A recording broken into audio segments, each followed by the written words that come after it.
नमस्कार दोस्तों, आइए जानते हैं आचार्य चाणक्य की जीवन बदल देने वाली महत्वपूर्ण नीतियों के बारे में। जन्म से अंधे को कुछ दिखाई नहीं देता। जो काम वासना में अंधा होता है उसे भी भला बुरा कुछ नहीं सूझता। जो मादक पदार्थों का सेवन कर नशे में मत वाला होता है उसे भी कुछ दिखाई नहीं देता। और जो स्वार्थी व्यक्ति अपना स्वार्थ सिद्ध करने की धुन में रहता है उसे किसी काम में दोष दिखाई नहीं देता। अत्यधिक सुंदरता के कारण सीता जी का हरण हुआ। अत्यंत घमंड के कारण रावण का अंत हुआ। अत्यधिक दान देने के कारण राजा बलि को बंधन में बंधना पड़ा। इन उदाहरणों से शिक्षा लेकर किसी भी मामले में अति करने से बचना चाहिए। इसीलिए अति को सर्वत्र वर्जित किया गया है। जो व्यक्ति मन की लालसाओं एवं महत्वाकांक्षाओं को पूरा करने के लिए किसी को धोखा देकर, चोरी करके या अन्य अनैतिक तरीके से धन का हरण करता है वह जीवन में कभी सुखी नहीं रह सकता। जिस तरह चंदन का वृक्ष दुनिया में अपनी भीनी सुगंध और शीतलता के लिए जाना जाता है, लेकिन उसी चंदन के वृक्ष पर संसार के सबसे विषैले सर्प भी निवास करते हैं। उसी तरह बाहर से बहुत मीठा बोलने वाला व्यक्ति आपके लिए मित्र साबित हो यह जरूरी नहीं है। वह आपके लिए शत्रुता का भाव भी रख सकता है। भोजन पच जाने के बाद यानी भोजन के लगभग 1 से 1.5 घंटे बाद पिया गया पानी बलवर्धक होता है। भोजन के बीच में थोड़ा पानी पीना अमृत के समान एवं भोजन के अंत में पिया गया पानी विष के समान हानिकारक होता है। कई बार हम जाने अनजाने अपनी कुछ निजी बातें दूसरों को बता देते हैं, लेकिन भविष्य में यह हमारे लिए परेशानियों का कारण बन जाता है।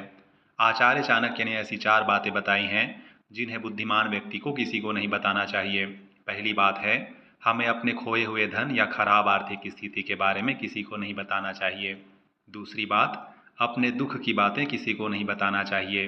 तीसरी बात, पत्नी से जुड़ी बातें जैसे पत्नी के अवगुण या गलत व्यवहार, घरेलू वाद विवाद, आपसी मनमुटाव किसी को न बताएं।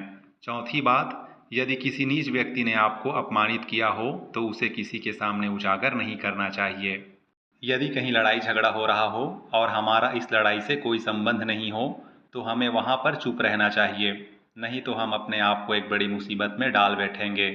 भलाई इसी में है कि इस लड़ाई को देखकर चुप रहें और इससे दूर रहें। जो व्यक्ति पराई स्त्री पर गलत नज़र रखता है या फिर अवैध संबंध बनाता है वह व्यक्ति जीवन में कभी सुखी नहीं रह सकता, क्योंकि जब तक शरीर में बल होता है तभी तक सब कुछ अच्छा लगता है, बाद में नहीं।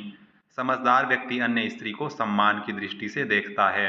आहार यानी भोजन, निद्रा यानी सोना, भय यानी डरना और मैथुन यानी संभोग, ये 4 बातें मनुष्य और पशु पक्षी आदि में समान रूप से होता है।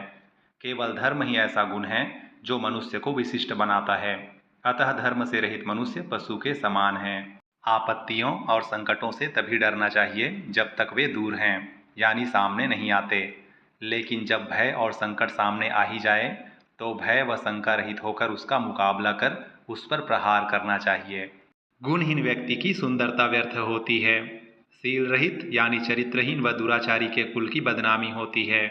अलौकिक शक्ति से रहित और बुद्धि रहित विद्या व्यर्थ होती है, यानी कोई भी विद्या सिद्ध और सफल न हो तो व्यर्थ होती है। और जो धन जोड़ जोड़ कर रखा जाए, सदुपयोग न किया जाए, ऐसा धन भी व्यर्थ होता है।